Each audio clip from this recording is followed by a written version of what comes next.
జై శ్రీరామ్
జనరల్గా ఇవన్నీ మన షాపుల్లో కనపడదు, ఇంటి ఐటమ్ కనపడదు.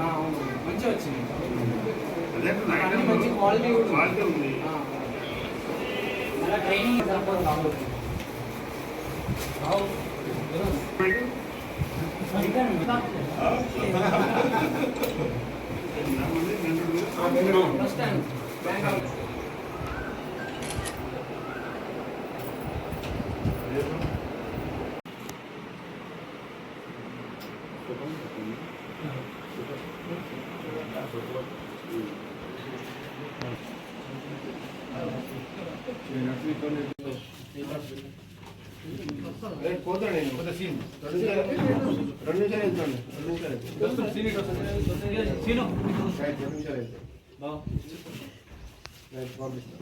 మోడీ గారి ట్రైనింగ్ అయిపోయిందా?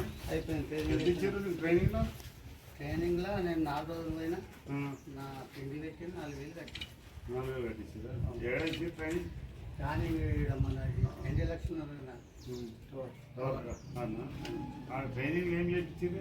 అన్ని రకాలు చేయించింది. మీకు చేసే పని నేను చేసే పని ఇస్త్రీ చేసినాము, మిషన్ చార్జ్ చేసి అరకలు తీసుకున్నాం. బయట ఉద్దేశం ఏంటంటే మీకు వచ్చిన పని కానీ ఇప్పుడు కొంతమంది మీ పిల్లలకు వాళ్ళకు ఈ వృత్తి నేర్చుకున్నటువంటి వాళ్ళకు కూడా మంచి ట్రైనింగ్ ఇచ్చి నేర్పించి పట్టణాల్లో కానీ ఏడ కానీ మన కాళ్ళ మీద మనం నిలబడేటట్టు మన వృత్తిని మనం కాపాడుకుంటేనే మన సంస్కృతిలో మన వృత్తి అనేది చాలా ముఖ్యం.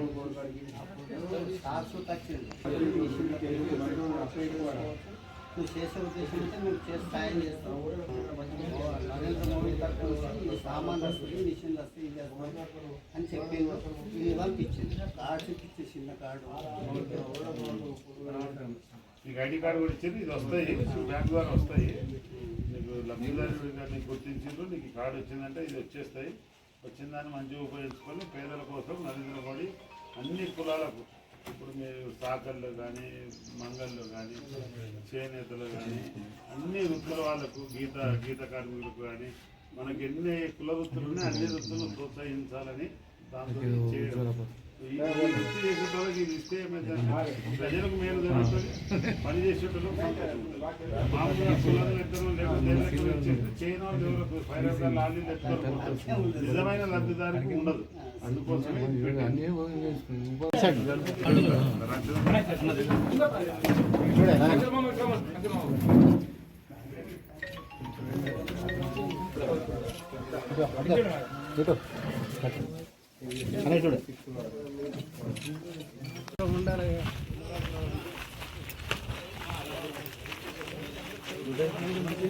ఏమన్నా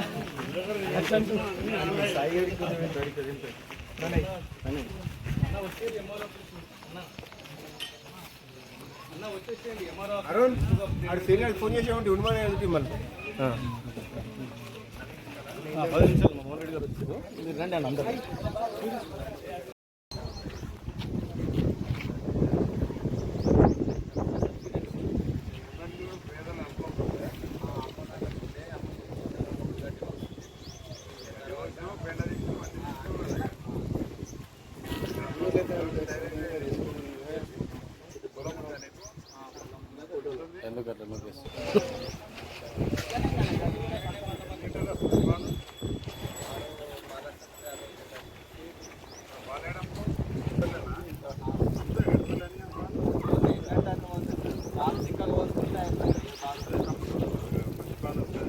మన అరువు కూడా ఇటు అంటే ఇప్పుడు మనకు ఆవులు కూడా ఉన్నాయి కదా, ఆవులు ఉన్నాయి సార్. ఆవులు పాలు ఇస్తాయి. 5-6 ఆవులు ఉంటాయి. ఇప్పుడు ఆవులు ఒక దగ్గర ఉంటాయి. ఆవులు గోశాలకు ఒక ఆవులు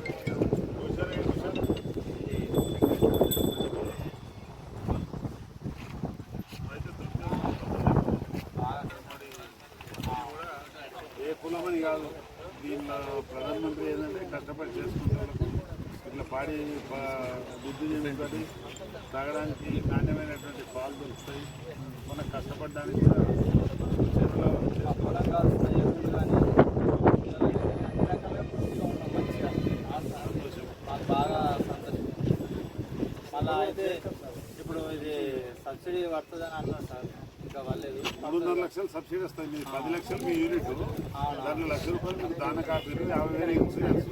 దీనికి ఇన్సూరెన్స్ కూడా ఉంటుంది. అవును సార్ చెవులో కొట్టిరా చేశారు సార్. కొట్టిరా మీకు ఇన్సూరెన్స్ కూడా ఉంటుంది. అయితే సార్ మొన్న రీసెంట్గా ఏమైందంటే స్టార్టింగ్లోనే సార్ మేము ఇన్సూరెన్స్ చేసినా కూడా 11 రోజులకు తీసుకొని ఆటో చూస్తాం.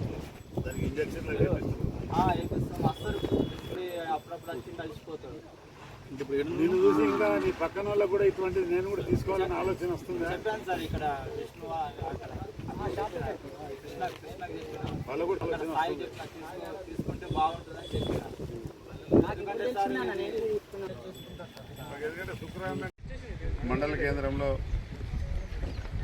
భారతీయ జనతా పార్టీ నాయకులు అందరం, స్థానిక సర్పంచ్ రామచంద్ర గారు, మండల ప్రెసిడెంట్ ఇంద్రకరణ గారు, వార్డు మెంబర్లు,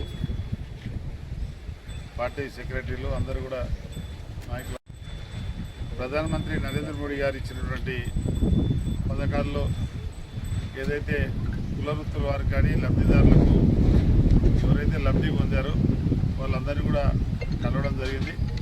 ఇక్కడ చూస్తే విశ్వకర్మ యోజనలో ఇద్దరికి లక్ష రూపాయలు రావడము, మన దగ్గర ఉన్నటువంటి శశికాంత్ కానీ నాగయ్య గారు కానీ రావడం, అదే రకంగా ఈ వర్ల విషయానికి వచ్చేవారికంటే శ్రీనివాస్కు 10 లక్షలు లోన్ మంజూరై 8.5 లక్షలు రావడం, దానా కోసం మిగతా రూపాయలు ఉంచడం, ఇన్సూరెన్స్ చేయించడం, అదేవిధంగా పోస్ట్ ఆఫీస్లో చేసుకున్నటువంటి మా సంబంధించిన ఎడపల్లి దురరాజేశ్వరకు 399 రూపాయలు తను చెల్లిస్తే ఆ ఇన్సూరెన్స్ ద్వారా వారి కుటుంబానికి 10 లక్షల రూపాయలు రావడం. ఈరోజు కేంద్ర ప్రభుత్వం నరేంద్ర మోడీ గారు ఈ రకంగా పేద ప్రజలను ఆదుకోవాలని బ్యాంకుల్లో ఖాతాలు ఓపెన్ చేయించి బ్యాంకులలో ఇన్సూరెన్స్ సౌకర్యం కల్పించడం, పోస్ట్ ఆఫీస్లో ఖాతాలు ఓపెన్ చేయించి పోస్ట్ ఆఫీస్లో 399 రూపాయలు కట్టుకుంటే యాక్సిడెంట్ అయినప్పుడు 10 లక్షల రూపాయలు వచ్చే విధంగా, అదే రకంగా ఈరోజు చూస్తే ప్రధానమంత్రి మనకు ఉన్నటువంటి స్కీముల ద్వారా 10 లక్షల వరకు లోన్లు కూడా ఇవ్వడము, వృత్తి చేసుకునేటువంటి వారికి ₹1,00,000 లోన్లు ఇవ్వడం, ఈ లోన్ ఇచ్చుడే కాకుండా వాళ్ళకు ట్రైనింగ్ ఇప్పించడము, ఆ కిట్ ఇవ్వడము, ఆ ట్రైనింగ్ పీరియడ్లో కూడా వాళ్ళు ఉపాధి కోల్పోకుండా వారికి ₹500 ₹1,000 చొప్పున చెల్లించడము, అన్ని వర్గాల వారిని ఆదుకోవాలని భారత ప్రధాని గారిని చూస్తూ ఉంటే ఈరోజు ఇటువంటి ప్రధానమంత్రి నరేంద్ర మోడీ గారి లేకుండా భారతదేశాన్ని మనం ఊహించుకోగలమా అనే పరిస్థితికి ఈరోజు నరేంద్ర మోడీ గారు తీసుకెళ్ళినటువంటి విషయాన్ని మనం ఒకసారి గుర్తు చేస్తూ ఉన్నాను.